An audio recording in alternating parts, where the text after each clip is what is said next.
एक सेकंड, लालू जी की पार्टी से अजय यादव जी हमारे साथ हैं। आपने देखा है एक दिन लालू जी से 10 घंटे पूछताछ करी ईडी ने, उसके अगले दिन तेजस्वी यादव से तकरीबन 8 घंटे की पूछताछ हुई है।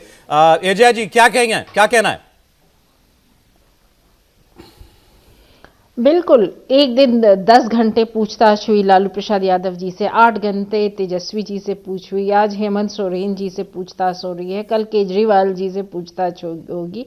इधर के लिस्ट तो छोटे से हैं, लेकिन उधर के लिस्ट जो है, जिनको बीजेपी संरक्षण दे रही है, जिनसे पूछताछ नहीं कर रही है, वो तो इतनी लंबी है कि ईडी पता नहीं वहां तक पहुंच भी पाएगी कि नहीं।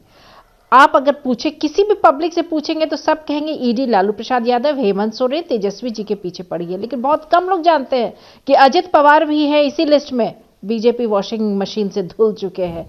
अभी जो मुकुल रॉय की बात हो रही थी, सुनील तटकरे की बात हो रही थी, नारायण राणे की बात हो रही थी, लिस्ट अनएंडिंग है, उस पर चर्चा ही नहीं होती है। 95% तो ऑपोजिशन ही वाले हैं। तो ये जो ईडी कार्रवाई कर रही है, डायरेक्टर जो है उनको एक्सटेंशन मिल जाता है, ये सब कैसे हो जा रहा है? क्या इसमें बीजेपी जो केंद्र में है उनका इन्फ्लुएंस नहीं है? ये तो बीजेपी तो खिलौना बना के इतने इंपॉर्टेंट एजेंसीज को रख दी है, जिसको डराना चाहती है उसके पीछे लगा देती है। लोकसभा का चुनाव कितना वो डर गई है बंगाल, बिहार, यूपी, झारखंड से। लगता है ये एरियाज जो है ये डिसाइडिंग फैक्टर है, वो प्रधानमंत्री बनेंगे कि नहीं बनेंगे। बिहार डिसाइडिंग फैक्टर है, उत्तर प्रदेश डिसाइडिंग फैक्टर है, बंगाल डिसाइडिंग फैक्टर है, सबके पीछे पड़े हुए हैं। कितना डर गए हैं आप? अरे डेमोक्रेसी है, चुनाव लड़िए, जीत हार होती रहती है। जीतेगा तो सत्ता मिलेगा, हारेगा तो ऑपोजिशन में रहेंगे। ये देश कोई आपके लिए कोर्ट रजिस्टर नहीं कर दिया है ना कि इंडिया बीजेपी का हो गया है। जिस तरह से आप लोग सब ऑपोजिशन को हैरास कर रहे हैं, ये शेयर हैरासमेंट है, इनह्यूमैनिटी है, बिल्कुल भी एथिकल नहीं है। सिर्फ ऑपोजिशन के लोग को ये लोग दो बातें हैं जय जी इस पर। एक तो ये कि कोई पॉलिटिकल पार्टी कहेगी कि ये हमें टारगेट करने के लिए सरकार एजेंसी का दुरुपयोग कर रही है।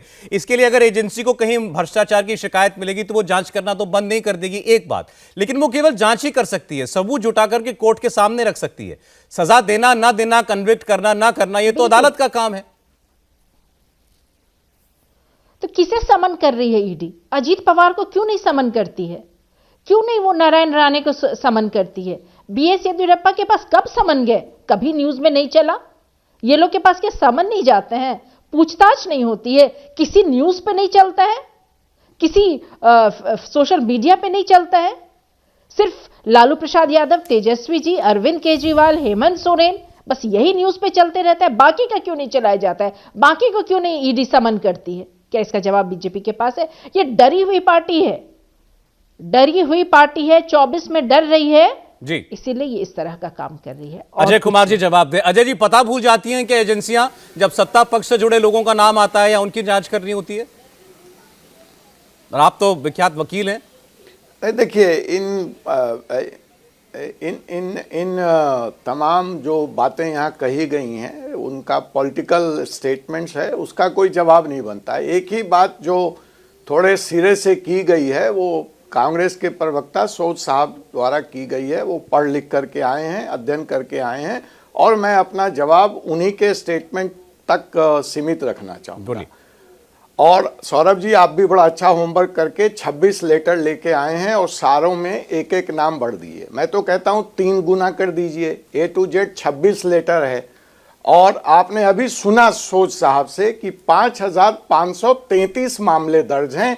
इन्हीं 2-4 मामलों की चर्चा क्यों होती है? हेमंत सोरेन, अरविंद केजरीवाल। और लेटेस्ट सुन लीजिए, अब तो ईडी आजकल में प्रियंका गांधी को बुलाने वाली है, फिर उस दिन शोर मचेगा।